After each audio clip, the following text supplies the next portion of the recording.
Assalamualaikum warahmatullahi wabarakatuh. Waalaikumsalam warahmatullahi wabarakatuh. Yang kami hormati Bapak Ibu Guru, yang kami hormati calon guru penggerak, acara aksi nyata budaya positif yang akan disampaikan oleh calon guru penggerak Ibu Andriani MPD pada pagi yang berbahagia ini. Segera kita mulai. Marilah kita buka acara ini dengan melafazkan basmalah. Bismillahirrahmanirrahim.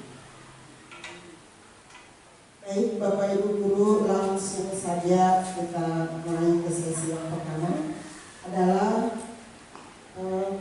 penyampaian dan penyajian materi kepada calon guru.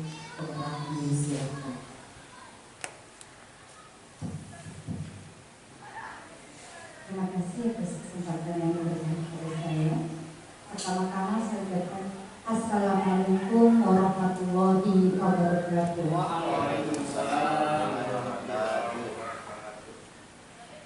Terima kasih kepada Ibu Bapak Guru yang telah bersedia hadir mengikuti kegiatan dari desiminasi modul 1.4 budaya positif. Budaya positif ini modul 1.4 ini dikaitkan dengan filosofi Ki Hajar Dewantara. Dilatar belakangi oleh filosofi Ki Hajar Dewantara. Salah satu filosofi yang saya ambil di sini bahwa menurut KHD pendidikan memberi tuntunan terhadap seluruh kekuatan kodrat yang dimiliki anak untuk mencapai keselamatan dan kebahagiaan yang setinggi-tingginya, baik sebagai manusia maupun sebagai makhluk yang bermasyarakat. Di sini pendidikan adalah tempat bersemayam benih-benih kebudayaan.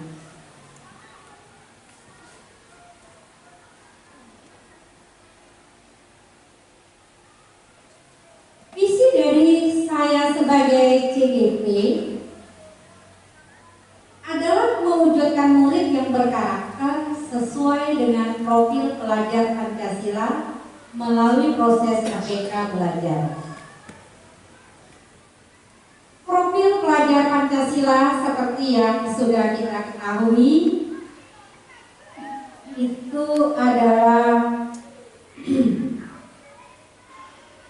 pertama di sini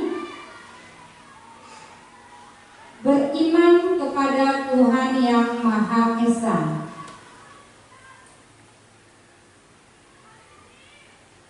Yang kedua, mandiri. 3, bernalar kritis, kreatif, bergotong royong, dan berkebinekaan global. Nah, dalam mewujudkan murid yang seperti ini, tentu ada kebiasaan atau kegiatan-kegiatan yang dilakukan oleh kita sebagai guru agar terwujudnya murid berkarakter sesuai dengan profil pelajar Pancasila ini dapat terwujud.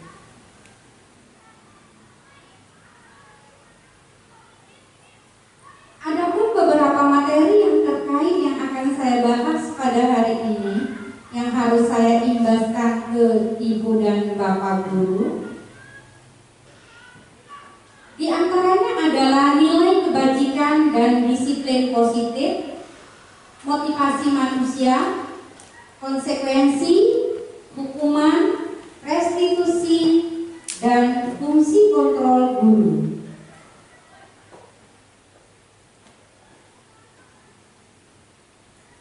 Nilai kebajikan yang saya ambil adalah nilai yang sesuai dengan profil pelajar Pancasila.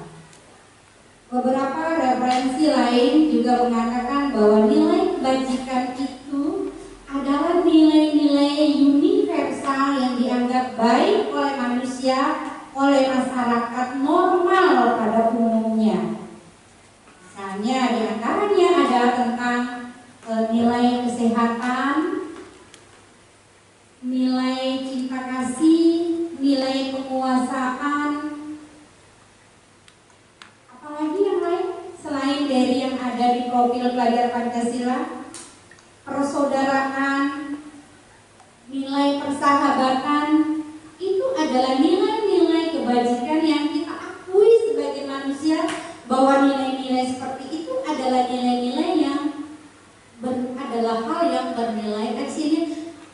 hal yang positif. Nah, jadi nilai kebajikan yang dimaksudkan di sini adalah nilai kebajikan universal. Tetapi secara pribadi, saya mengangkat bahwa profil murid yang saya inginkan adalah murid yang memiliki profil sesuai yang dihajarkan di dalam profil pelajar Pancasila. Secara umum ada 6 dimensi, nanti akan diuraikan dalam sub-elemen dan elemennya, yang mana pada saat kita menyusun rencana pembelajaran kita itu mesti ada memuat dimensi.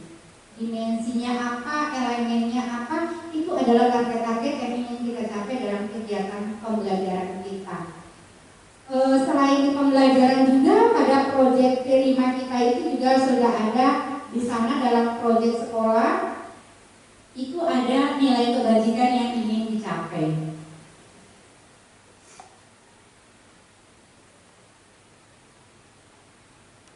Selanjutnya, apa itu disiplin positif?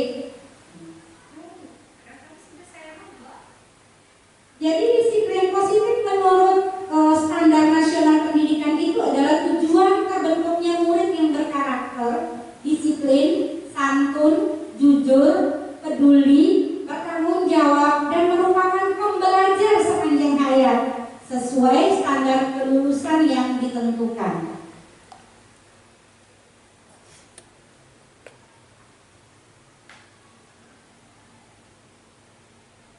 Selanjutnya ada materi keyakinan kelas.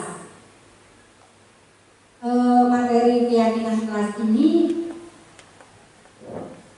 apa itu keyakinan? Dalam kita membuat keyakinan kelas, tentu berangkat dari visi yang ingin kita capai. Jadi sebuah keyakinan, pertama sebelum keyakinan itu ada kesepakatan dulu. Jadi alurnya kita memberikan kesepakatan, kita teknik pembuatannya, kita menyepakati nilai-nilai kebajikan apa yang akan kita angkat. Sebenarnya saya ingin menjelaskan bahwa ada 3 teori, ada 2 teori yang mendasari untuk penyusunan keyakinan kelas. Ada istilah tabel T dan tabel Y.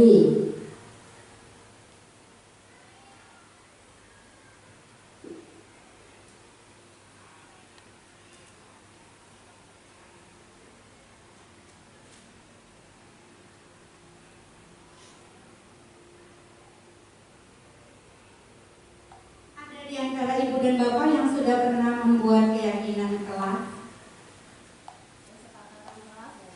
kesepakatan kelas, awalnya kesepakatan dulu, setelah itu ditempel di tembok menjadi semacam tata tertib, maka itu sudah menjadi keyakinan kelas. Mungkin ibu dan bapak ada yang bertanya, apa sih bedanya antara keyakinan dengan peraturan? Kalau selama ini kita mendengar peraturan kelas. Apa bedanya kalau sekarang dihaluskan bahasanya dengan istilah keyakinan. Di MGMG barangkali teman-teman sudah ada yang pernah mendengar kata keyakinan kelas. Bagaimana Pak Andi pernah membuat keyakinan kelas? Kalau terkait antara keyakinan dengan peraturan kelas, kalau peraturan itu menurut saya peraturan itu sifatnya tertulis yang kita sepakati bersama. Sedangkan kalau keyakinan itu baik tertulis maupun tidak tertulis yang kita sepakati secara bersama-sama. Ya, tertulis maupun tidak tertulis itu sebuah keyakinan yang kita sepakati. Kalau peraturannya itu kita harus tertulis kayak tata tertib. Kalau keyakinan itu kayak norma kesopanan, kayak sopan santun dan lain-lain seperti itu. Aktualisasi dari peraturan. Keren sekali pendapatnya Pak Andi. Bu Ida juga begitu pendapatnya. Bagaimana? Sama. Ada prinsipnya dia mirip. Cuma dalam pelaksanaannya, kalau keyakinan itu dia bersifat umum, tidak sangat rinci, dan ketika terjadi pelanggaran, maka yang anak itu tidak langsung diberikan konsekuensi, tetapi anak itu diharapkan yang pertama menemukan apa kesalahannya dan apa ide-ide untuk dia menyelesaikan masalahnya itu. Nah, nanti itu akan kita bahas bagaimana penyelesaian, bagaimana tindakan seorang guru dalam menerapkan keyakinan kelas itu dalam fungsi kontrol guru. Di sini saya memberikan contoh keyakinan kelas. Keyakinan kelas 1, setiap anggota kelas perlu belajar. Setiap anggota kelas perlu senang. Itu berisi kalimat-kalimat positif yang umum, di mana di sana akan termuat hal yang tampak dan hal yang tidak tampak. Misalnya, saling menghormati. Yang tampak dari kalimat saling menghormati itu seperti apa? Yang tampak.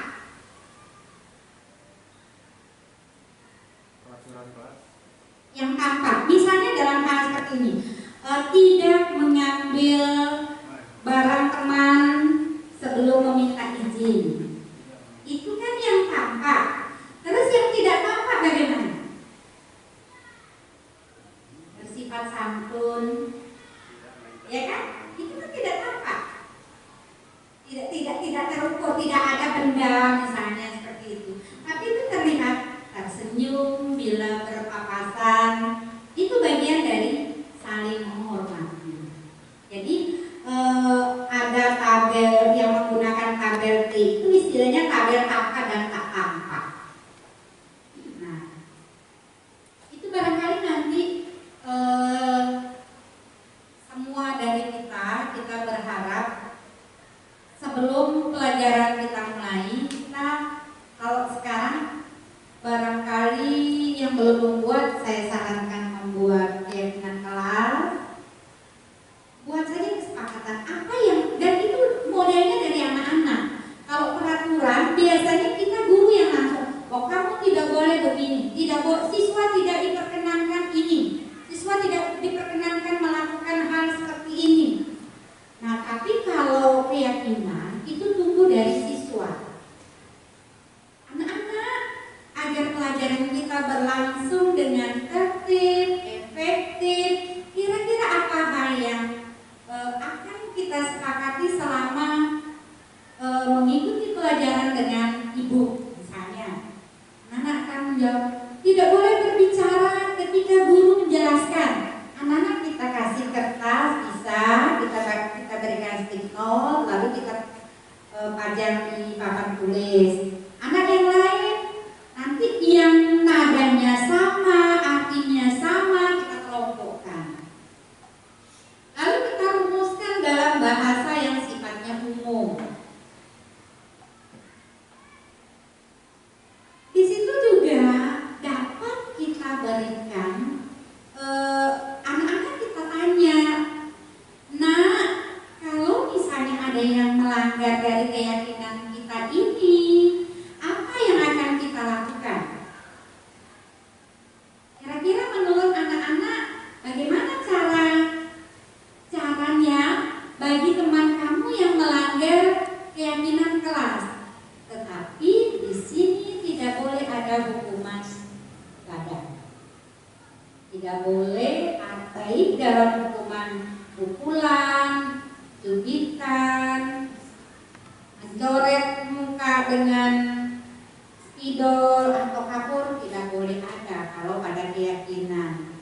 Tetapi harus diberikan konsekuensi yang sifatnya tetap akan membelajarkan murid itu. Sekali ketika dia belajar tidak berbicara sendiri saja, maka dia harus mendapat konsekuensi mencatat bagian-bagian yang dia ketinggalan, atau dia kita berikan konsekuensi bahwa dia harus mengerjakan beberapa soal pilihan, misalnya seperti itu. Tetapi alur pertanyaannya pun tetap, anak, kamu tahu apa kesalahanmu? Seperti itu. Ini adalah contoh dari keyakinan kelas yang dapat kita buat. Jadi budaya-budaya keterkaitannya, budaya-budaya positif itu harus kita giring dari yang sifatnya umum, kita bawa ke dalam kelas kita, yang tujuannya adalah membentuk murid kita ini mencapai visi yang sudah kita tentukan.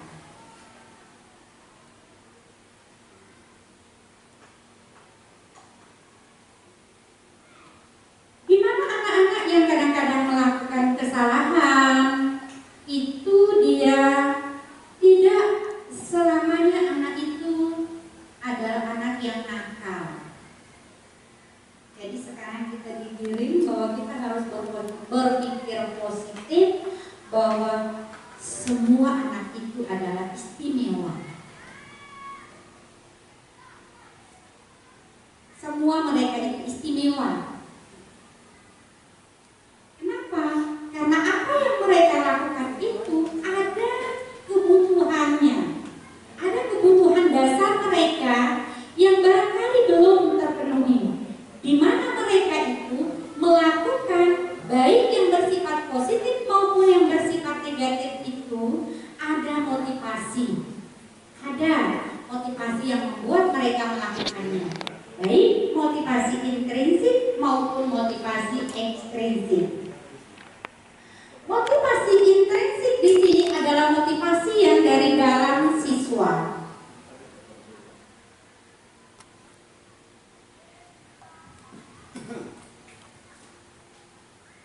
Bisa dilihat? Bisa nampak? Hanya nampak, tidak terlihat.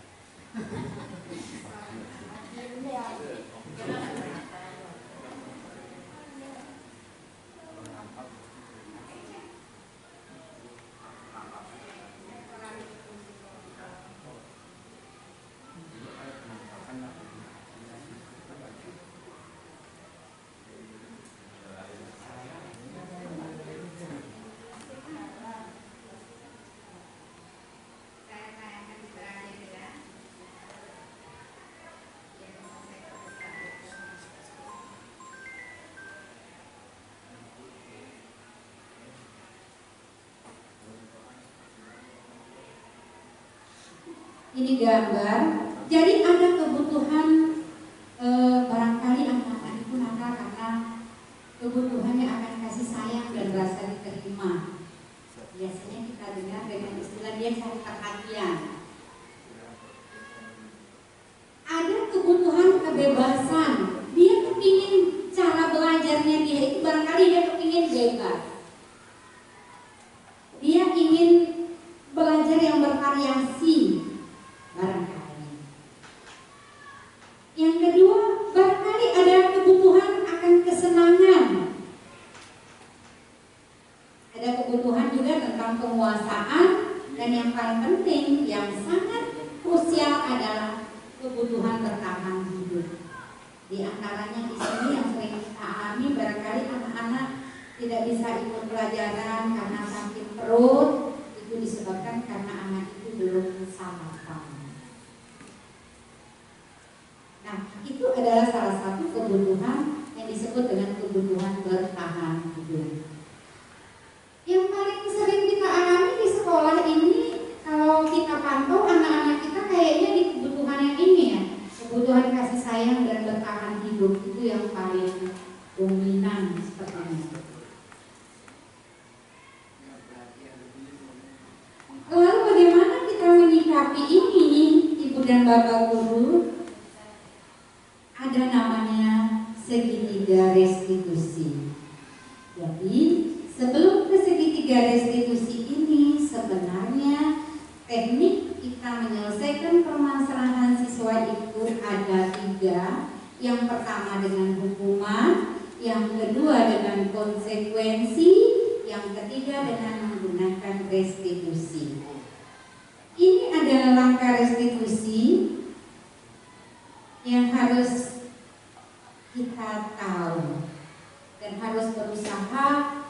kita terapkan. Ketika anak-anak ada kasus, ini yang pertama kita lakukan adalah kita harus bisa, yang pertama dari sini kita validasi tindakan yang salah. Kita harus bisa membuat dia itu tahu apakah kegiatannya itu salah atau benar. Lalu di situ setelah kita down, dia tahu, kita bangkitkan dengan kalimat menstabilkan identitas. Semua orang tidak ada yang sempurna. Semua orang punya kesalahan. Kamu bukan satu-satunya kok. Kadang-kadang bahasanya seperti itu. Setelah kita dengarkan, kita berikan dia semangat, baru kita bangkitkan lagi, baru kita luruskan lagi. Menurut kamu apa? Slide-nya tadi di slide, nah baru di sini. Lalu kita tanya, keyakinan kelas apa yang telah kita sepakati? Terus dari situ, kamu ingin menjadi orang yang seperti apa? Kalau di ruang elaborasi kemarin, memang banyak sekali pertanyaan dari teman-teman guru BK. Apakah ini menyalahi atau istilahnya merupakan sesuatu yang lain, karena BK sendiri punya aturan dalam menyelesaikan masalah. Nah, di situ kemarin yang terakhir saya dengar, ini memang yang pertama untuk kita guru secara umum, guru mata pelajaran, BK memang punya teknik penanganan sendiri, dan nanti diharapkan BK, cuman ada tambahan di BK. BK itu setelah dalam penyelesaiannya rangka-rangka dari BK itu bisa dengan segitiga restitusi, tapi dilengkapi dengan nanti ada modul 2.3 itu coaching. Ada materi untuk coaching.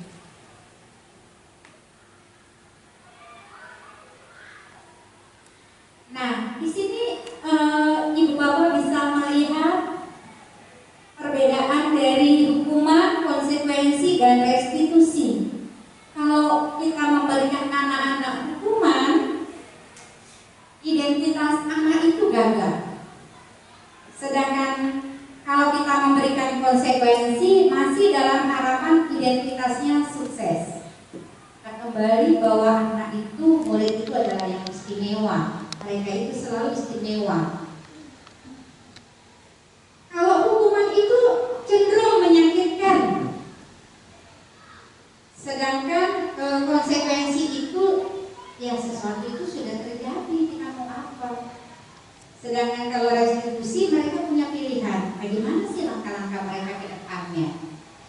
Di sini sebenarnya ada banyak sekali yang nyata yang sering kita lakukan.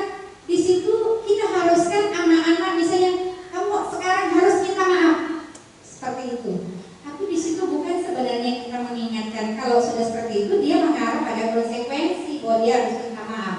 Tapi yang paling penting di sana sebenarnya apa yang akan mereka rencanakan untuk perbaikan ke depan agar hal itu tidak terulang kembali. Pada prinsipnya hukuman itu membuat anak takut, sedangkan kalau konsekuensi, peran kita sebagai guru di sini nanti di fungsi kontrol guru kita cenderung sebagai pemantau, karena di sini dia ada fungsi monitoring dan supervisi. Sedangkan kalau di restitusi, anak-anak harus belajar untuk bertanggung jawab. Ada banyak sekali itemnya. Kalau di peraturan itu, kalau dia melanggar, peraturannya adalah ini, kamu harus begini, seperti itu. Tetapi kalau di konsekuensi, apa peraturannya, mampukah kamu melakukan? Lalu jangan lupa kita mengucapkan terima kasih. Tapi kalau di restitusi, apa kamu yakin kamu bisa melakukannya? Misalnya anak-anak kita tanya, saya coba kemarin pada kasusnya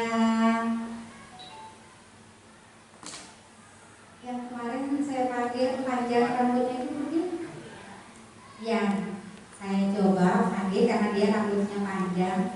Kebetulan dia juga tidak memakai topi upacara. Saya tanya, pertanyaannya saya bilang, Rian, mengapa kamu terpisah barisan dengan temanmu? Kemudian si Rian, oh saya tidak bawa topi bu, katanya. Mengapa kamu tidak membawa topi? Topi saya kemarin hilang, saya taruh di bawah laci. Terus saya belum punya uang buat beli. Seperti itu. Oh ya, saya bilang. Tapi apa kamu merasa kamu bersalah hari ini? Ya bu, saya bersalah. Apa kesalahanmu? Saya tidak mengikuti peraturan sekolah. Terus bagaimana agar kamu agar kamu jangan lagi melanggar peraturan sekolah itu? Saya akan upayakan biar saya bisa membeli topi.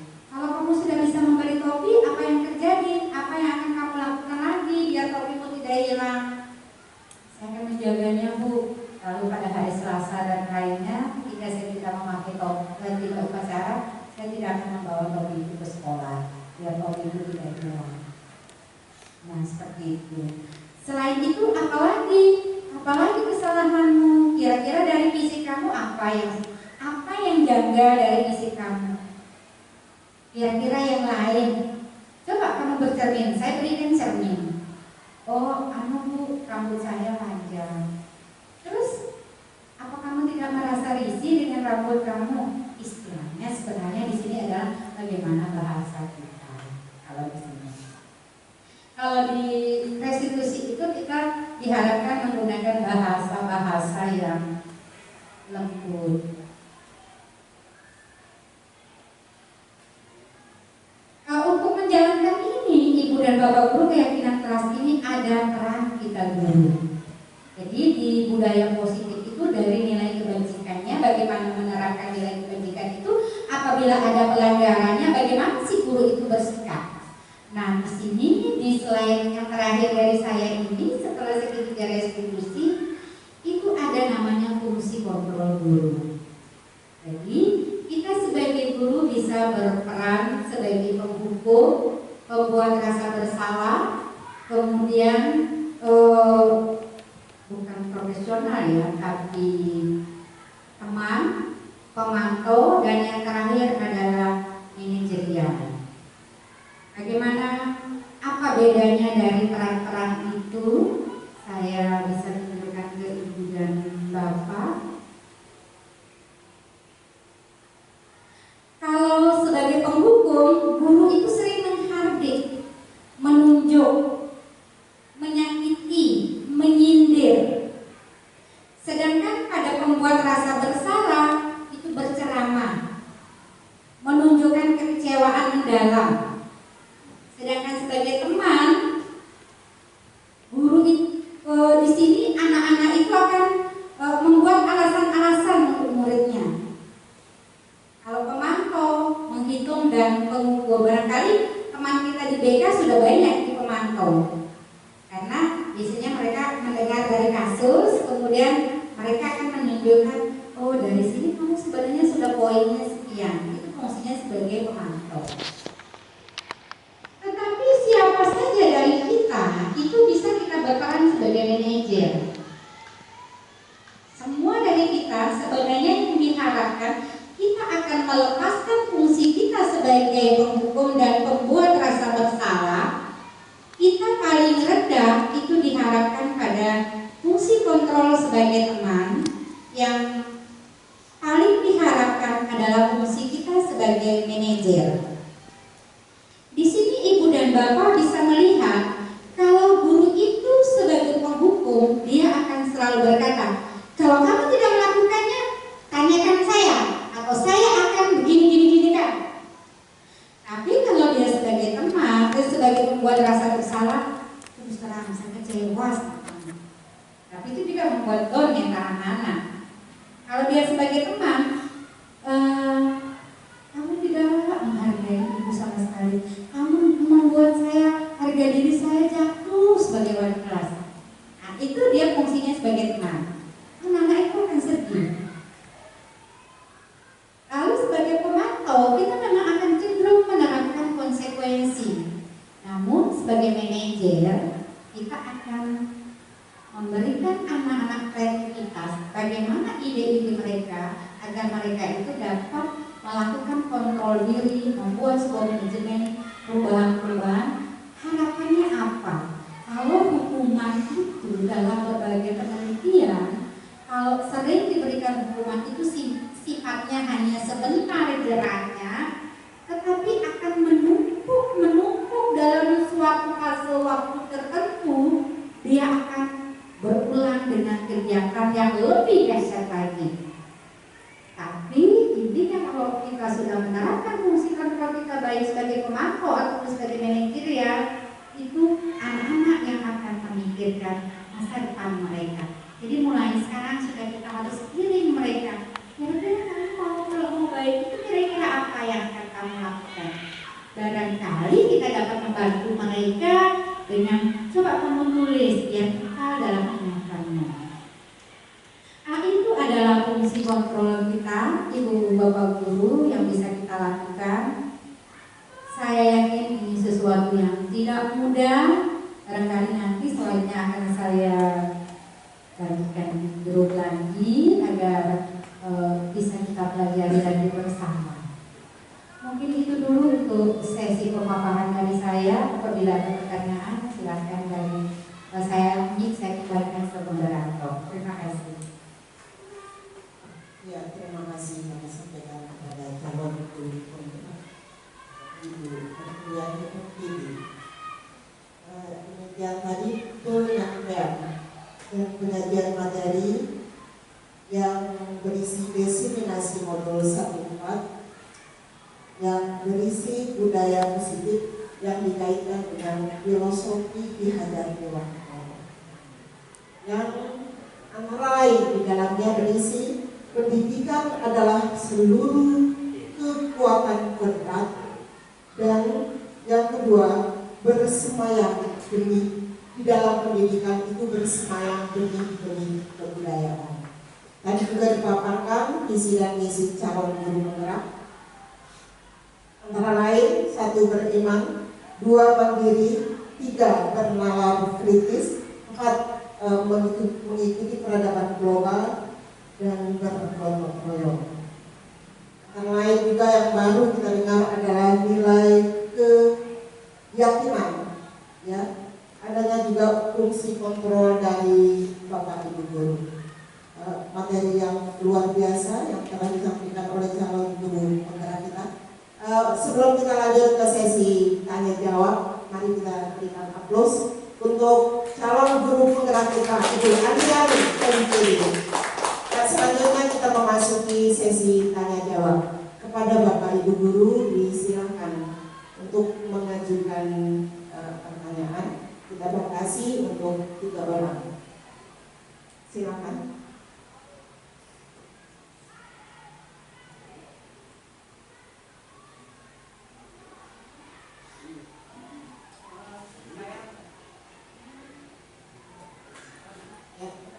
Kesempatan pertama kami persilakan kepada Ibu Suhanda.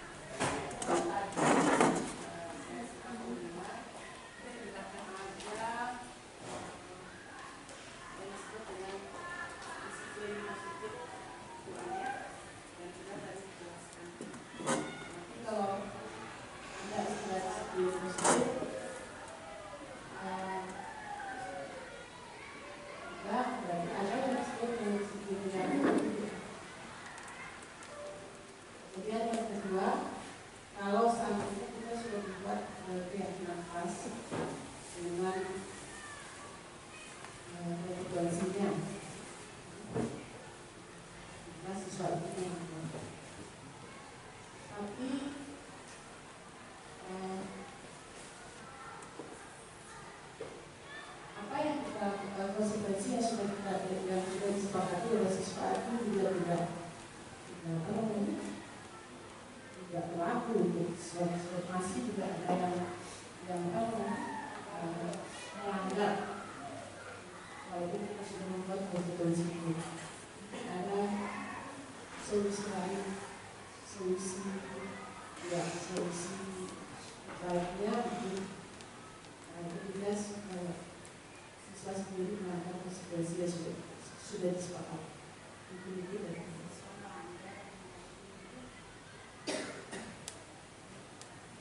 selanjutnya.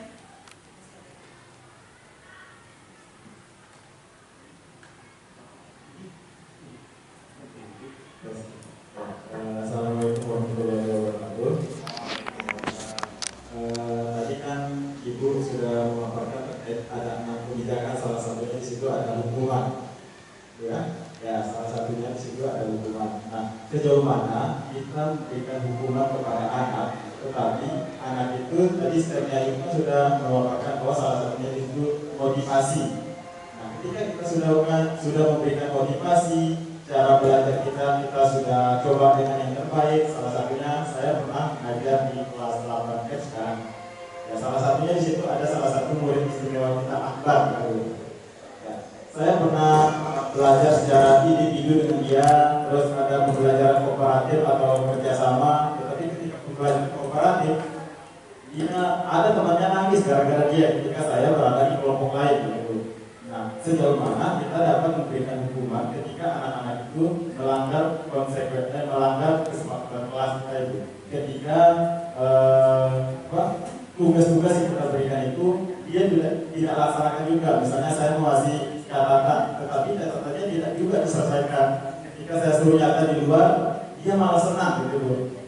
Seperti itu. Terima kasih. Assalamualaikum warahmatullahi wabarakatuh.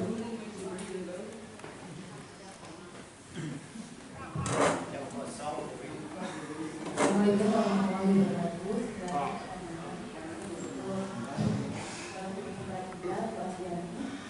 Yang ingin saya tanyakan di sini, bagaimana prosesnya alurnya pemberian hukuman, konsekuensi serta restitusi tadi ya terhadap satu kasus, ada yang juga kasus pembulian terhadap siswa, satu siswa yang lain, seperti itu.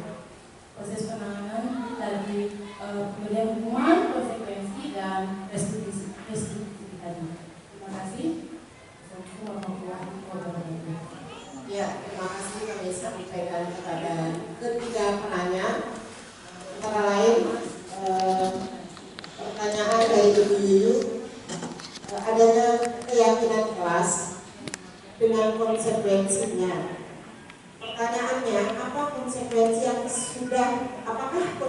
yang sudah disepakati kemudian dilanggar kembali? Adakah solusi lain jika siswa melanggar? Kesempatan pendidikan kepada Ibu Andriana mungkin. Terima kasih. Ini saya coba menjawab berdasarkan apa yang sudah pelajari ya. Pertanyaan Bu Yuyu dengan Pak Andi, saya anggap saja pertanyaannya Pak Andi itu adalah kasusnya Bu Yuyu. Anak itu melanggar lagi. Dari materi yang saya dapatkan Ibu dan Bapak Guru, yang namanya hukuman itu apalagi dalam kegiatan pembelajaran sangat tidak diperbolehkan. Dalam suatu lembaga pendidikan sama sekali tidak boleh ada fungsi kontrol guru sebagai penghukum. Jadi yang Pak Andi, Bu Yuyu harus lakukan, kita tidak pernah boleh berhenti melaksanakan langkah-langkah dari 3 restitusi itu. Tidak selesai satu, gunakan lagi pada sesi yang kedua, gunakan lagi pada sesi yang ketiga. Intinya, gali apa motif dia melakukan itu. Yang kedua, setelah digali apa motifnya, tahu tidak dia kalau dia salah. Dan yang ketiga, kita minta dia kalau tahu itu salah, bagaimana kreativitasnya dia, bagaimana langkah dia agar memperbaiki ke depannya. Saya yakin kita belum mencoba merangkaikan ketiga langkah dari segi 3 restitusi itu. Kalau sudah 3-tiganya kita laksanakan dengan sampai ke tutur bahasanya, caranya, saya yakin 90% berhasil. Kemudian ada kasus Bu Wati. Kalau dibilang bagaimana kita kita memberikan hukuman pada pembulian. Sebenarnya kalau pembulian itu berarti dia berada pada kebutuhan penguasaan. Dia ingin menjadi berkuasa di sana. Kalau dia membuli orang lain, menyakiti orang lain, di sana ada kebutuhan dia ingin berkuasa dan meremehkan orang lain. Dia tidak peduli dengan nilai-nilai kemanusiaan di sana. Nah, langkah restitusi kita itu tetap kita menggunakan prosedur restitusi Ibu Indrawati. Tidak diperkenankan sama sekali kita menempuh jalur hukuman. Kalau sudah sangat bermasalah, maka teman-teman dari BK ada penambahan namanya materi coaching. Terhadap anak-anak yang bermasalah itu harus dilakukan coaching. Saya kira seperti itu jawaban saya, Ibu dan Bapak Guru. Sorry Bu, kalau memang kita tidak bisa memberikan sanksi atau hukuman terhadap siswa yang membuli temannya, kemudian konsekuensi apa yang bisa kita berikan? Ya, seperti itu. Karena ini kan akan berhubungan juga dengan pihak orang tua yang terkait siswa sebelum konsekuensi apa yang bisa kita terapkan kalau kita tidak bisa memberikan hukuman atau sanksi pada siswa yang membuli temannya, yang padahal untuk kasus pembulian ini secara psikologis, secara mental akan mengganggu. Ya, itu seperti itu mungkin dampak dari pembulian itu sendiri. Terus terang Ibu Indrawati, saya paham sekali yang disampaikan oleh Ibu Indrawati. Saya sedikit mengingatkan di segitiga restitusi itu ada pernyataan yang seperti ini. Yang paling penting di sana ada kata menguatkan. Setelah kita tahu dia bersalah, kamu tahu nggak kalau itu salah? Saya tahu. Kalau yang kamu tahu salahnya itu di mana? Yang di segitiga restitusi ini sebenarnya yang diinginkan bagaimana agar dalam waktu yang seumur hidupnya anak itu tidak akan mengulanginya kembali. Itu harapannya di segitiga restitusi. Nah, sekarang kalau ditanya hukuman, saya tanya, apakah kalau kita memberikan dia hukuman itu dia tidak akan mengulanginya kembali? Sebenarnya kita memberikan hukuman itu untuk apa? Untuk menyakiti anak? Membuat dia jerah. Apakah tidak ada cara lain? Artinya di sini hukuman tidak dalam bentuk fisik ya. Nanti di materi coachingnya untuk anak-anak yang kasusnya sudah sangat tidak bisa kita selesaikan dengan restitusi, saya jelaskan bahwa di sana itu kita butuh tambahan materi coaching. Bagaimana melakukan coaching terhadap anak itu, terhadap orang tuanya biar tidak berprasangka, tidak. Kalau untuk coachingnya nanti saya sampaikan di materi saksi nyata modul 2.3. Yang jelas kita tidak boleh memberikan hukuman. Yang paling penting kita menumbuhkan kesadaran anak itu bagaimana tidak mengulang apa yang sudah terjadi. Tidak akan bisa kita perbaiki. Tidak akan bisa. Tidak. Sudah dia pukul temannya hari ini. Yang harus kita pikir bagaimana dia tidak mengulang lagi. Itu yang kita pikirkan. Yang sudah terjadi, sudah terjadi. Dia tahu itu sudah terjadi. Dia tahu itu salah. Sekarang bagaimana rencana dia ke depan agar dia tidak mengulang. Tumbuh kesadarannya dia dari dalam itu. Itulah peran kita. Peran kita tidak pernah putus mendampingi dan terus mendampingi, menasehati. Di sini kita akan memberikan ya kira-kira kalau kamu melakukan ini sekarang ini agar ini menjadi baik, kamu bisa melakukan apa untuk memperbaiki keadaan ini. Nah, mungkin di situ ada pertanyaan yang seperti itu di segitiga restitusi itu Bu Indrawati. Untuk memperbaiki keadaan ini, apa yang dapat kamu lakukan? Jadi bukan kita yang bilang kamu sekarang harus minta maaf, enggak. Nanti dia yang akan mengeluarkan. Setelah dia kita lakukan, oh ternyata dia tidak kuat. Kira-kira untuk baiknya gimana? Biar kamu nanti tidak akan ribut lagi ini.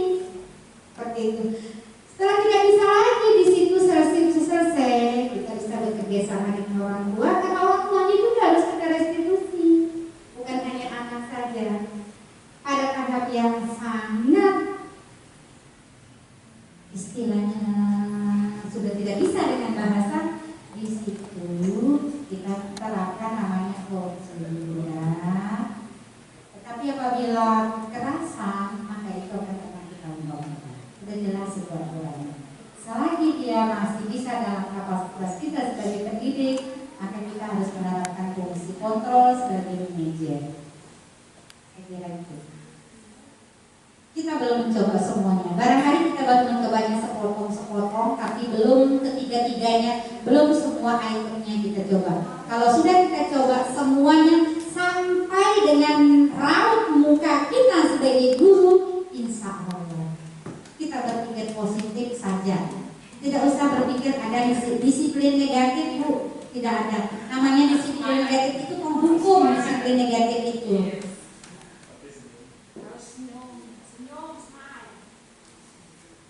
Saya kira itu Ibu dan Bapak Guru, dan biasakan kalau yang pengajian yang terakhir saya ikuti itu, sejelek apapun kesalahan anak-anak selalu bilang, wow, kamu keren hari ini. Artinya itu saya baru belajar sekarang bahwa hal-hal yang buruk pun pada tempatnya kita tempatkan. Wow, keren. Bagaimana? Nanti baru kita gali. Agar kita nuansa-nuansa positifnya selalu. Karena katanya rezeki itu akan datang kalau kita selalu berpikiran positif. Rezeki itu bukan hanya dari anak, tapi dengan bahasa. Kalau kita biasa berbahasa lembut, maka yang kita dapatkan adalah kelembutan. Kalau biasa kita berbahasa yang keras, maka yang kita dapatkan adalah bahasa yang keras. Ingat, setiap bahasa yang keras akan merusak terumbu karang. Terumbu karang itu tempat ikan, sedangkan kita adalah penikmatnya. Percayalah bahwa selagi pendidikan ini adalah ibadah, dan pekerjaan yang paling mulia menurut Nabi kita adalah guru, seorang guru.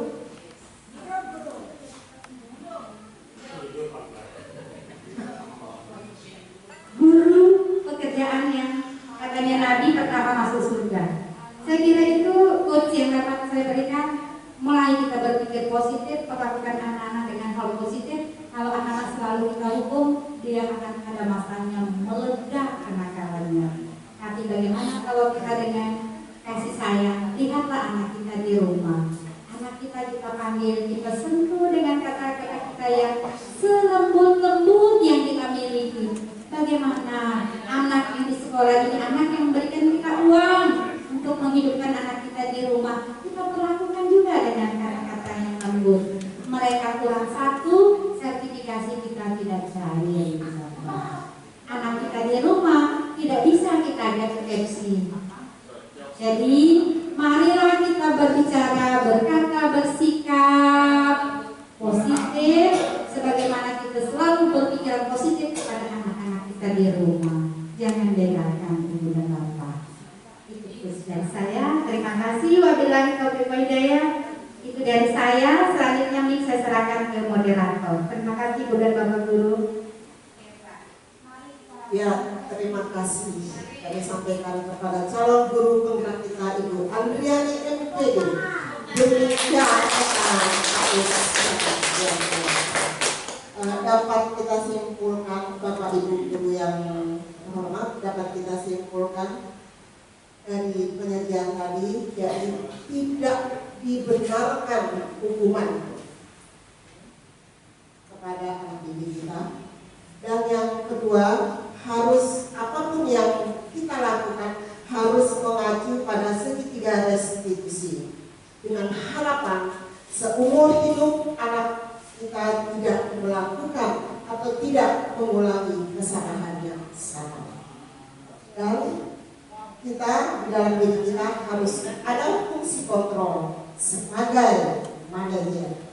Mungkin itu yang dapat kami simpulkan sebagai moderator pada pagi hari ini. Masih pagi ya, karena belum jam 12. Pada pagi hari ini sekali lagi saya mohon aplaus yang tulus. Akhirnya acara penyajian materi pada pagi hari ini kita tutup dengan hamdalah. Alhamdulillah. Alhamdulillahirabbil alamin. Wabillahi taufiq wal hidayah. Wassalamualaikum warahmatullahi wabarakatuh.